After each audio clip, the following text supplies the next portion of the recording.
միջազգային ճանաչման հարցը օրակարգից դուրս բերելու, ինչպես նաև սակարկման համար։ Լուրջ, ես պիտի այդ հիմարությունը պարզաբանեմ, կարծում եմ Հայաստանի արտաքին քաղաքականության օրակարգի մեջ մտցնող հենց ես եմ եղել եւ իմ ժամանակաշրջանում ամենից մեծ քանակով երկրներ են ճանաչել հայոց ցեղասպանությունը։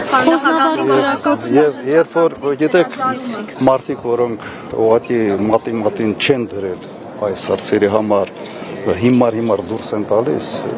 պատրաստ չեմ մեկնաբանելու։ Նախագահ Նիկոլ Փաշինյանը դատապարտել հրաժարումի մասին այսօր ակնարկներ են արվում, բայց եւ փակ կստացվի իշխանությունների մոտ նաեւ այս կարմիր գիծը անցնել։ Ընդհանրապես եւ այդ ուղղությամբ ջանքերը եւ ընդհանրապես ցեղասպանության ուրացումը բերելու է նրան, որ ուրանալու են մարդիկ, ովքեր փորձում են դա անել։ Իրենք են մոռացվելու մեր ժողովրդի կողմից։